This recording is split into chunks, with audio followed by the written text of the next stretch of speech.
what's going on, everybody? It's Egal, and I'm back again with another video on Egal Talks Football. And today what we're going to be talking about is the Arsenal-Fulham game, or should I say Fulham-Arsenal game, because we're going to be traveling away to Craven Cottage, 2 p.m. tomorrow. We're going to be facing Fulham, and it's going to be an interesting one, ladies and gentlemen. As you guys already know, last time we played Fulham, what took place? Let me just show you guys. We beat them 2-1. But previous to that, a couple years ago, when we were still not good enough, we drew against them, and then majority of the times we usually beat Fulham. And you know what? This season we've beaten majority of the London sides. As you guys know, we beat Tottenham. We beat Tottenham again at the Emirates. We also beat Chelsea. We've beaten Brentford. And if we can beat Fulham away, this will be the first time a London side has beaten all the other teams with a clean sheet. Well and truly making London red. As we already know, London is red, but this solidifies it. But yeah, let's get into the show. Let's get straight into the preview. Let me know what you guys are doing. Today is an upload. It's not going to be a live video, but you already know what it is. Hit that like button, hit that subscribe button. Let's go.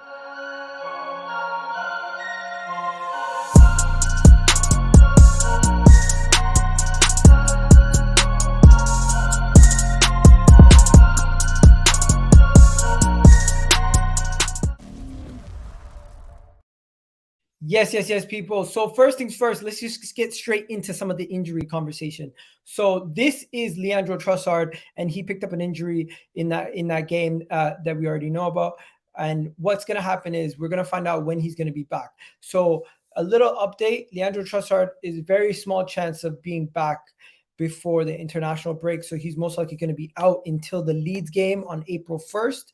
And he's definitely ruled out until at least the Leeds game on April 1st. So he's not going to play versus Crystal Palace. He's not going to play versus Fulham. He's going to be out for the next couple games, right? But with positive news, though, we have heard that ODEGAARD and Kieran Tierney have gotten over their illness after making a late decision not going to Portugal. And we're going to have Gabriel Jesus training with the full team, as we already seen in the previous video. He's training with the full team, and he might potentially make the first team for that. He might be in and available for that game. And if you guys haven't already seen the video, here's the video. What's going on, guys? Welcome back to Egal Talks Football. And guess who's back, ladies and gentlemen? Gabriel Jesus is back with Arsenal in full training and will be back with the squad on match day versus Sporting. I thought he was going to be back with the squad for the match day versus Sporting, but he wasn't. He was left back in the UK. And he will now be potentially part of the squad going into this Fulham game. Would you guys start Gabriel Jesus right away? I don't think I will. I think I'll keep him on the bench, and we'll maybe bring him in a little bit later. But let me know what you guys think. So the update is that Kieran Tierney and Martin Ødegaard are still getting over their illness. Leandro Trossard will be out, but it does seem like Trossard will be gone until at least April 1st, where Ødegaard and Kieran Tierney could be available versus Fulham for the away trip. And I think that's a massive boost for Arsenal, as you guys already know. Now, let me tell you guys, Gabriel Jesus, without Gabriel Jesus, we have done okay. But with Gabriel Jesus, we are a different animal, ladies and gentlemen. Let me just show you guys the underlying numbers. These are the underlying numbers right here. So with Gabriel Jesus this season, we have had 14 matches. Without him, we've had 12. And with the ones that he has been playing, we won 12 of them, and we only lost 1. 2 of our losses this season, out of our 3 losses, have been without Gabriel Jesus. The only 1 loss we had with him was the Man United game, where we absolutely dominated the game, but I thought we should have done better. And our goals per game ratio, surprisingly, is actually a lot higher with Gabriel Jesus. No surprise there, but surprisingly, we still kept pace with our goals per game ratio, even without him there. So we miss Gabriel Jesus. A lot of players have stepped up, but with the injuries to Eddie Nketiah and the injuries to Leandro Trossard, we need him back as soon as possible, obviously. But yeah, talking about Eddie Nketiah, have you guys heard any news on Eddie Nketiah? Or because I personally have been looking around for news on Eddie Nketiah. I haven't heard any news from Eddie Nketiah until from yesterday, where they were saying something. Charles Watt said something about that they fear that he's also going to be another player who's going to be out for a little while. Let me show you guys what I mean. There's fears that Eddie Nketiah will not be available until after the international break himself. So it's going to be even more crucial that we get Gabriel Jesus back sooner than later, because with Eddie out and Trossard out and potentially Gabriel Jesus out, it gives us some selection headaches in the team. Some very big selection headaches in the team. So we're going to have to figure out what those, how we're going to do it and how we're going to sort things out in the meanwhile. In other news, ladies and gentlemen, Oleksandr Zinchenko won Arsenal Player of the Month. That is massive for him, winning his second Arsenal Player of the Month, back-to-back months. He won it in January. Now he won it in February, back-to-back months winning it. And that is massive, massive for him. And he's most likely going to start in this game versus Fulham at left back because Kieran Tierney's out and Tomiyasu is not going to be makeshift left back. So yeah, let's now get into the Fulham game before we go any further. Let me know what your score predictions are in the comment section. If you've gotten up to this part in the video, let me know your score predictions right now, ladies and gentlemen.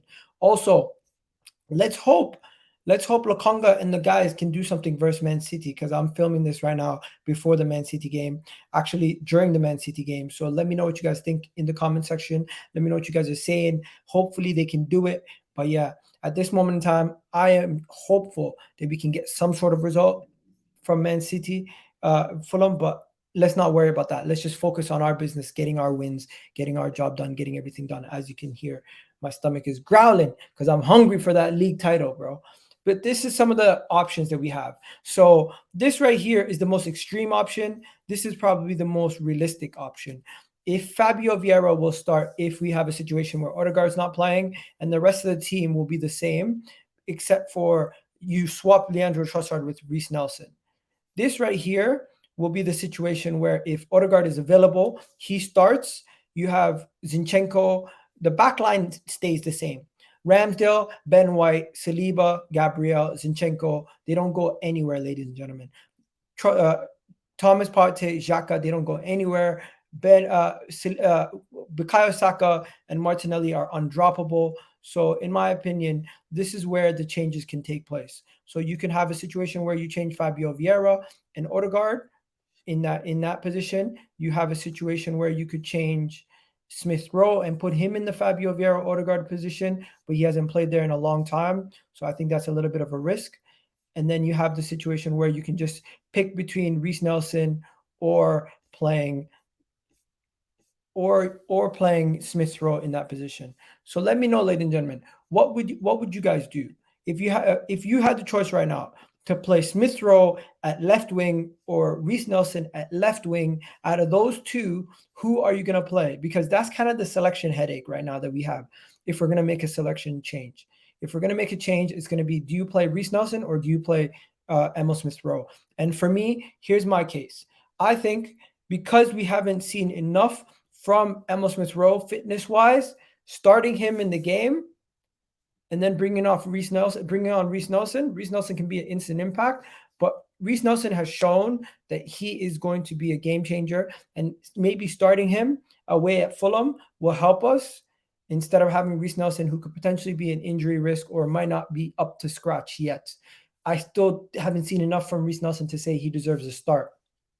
And also, to the people who think Reiss Nelson should start, let me know why you think Reiss Nelson should start. Because for me, this is the question I'm asking, by the way. Who's going to start in the left wing? Because I don't think Reiss Nelson will start in any other position besides left wing. And I don't think Emil Smith Rowe will start any other position besides false nine, left wing. Those two, one of those areas. I don't think he's going to start in the 10 role. And I don't see Fabio Vieira playing in the 10 role either. So let me know what you think the front three is going to be, because one of those two guys are going to have to be in the front three if Trossard, Eddie Nketiah, and Jesus are not ready and available. Now, going into this game, we got to look at the Fulham side of things too, because Fulham are a decent side. They have caused us problems. Oh, by the way, we're not getting fined.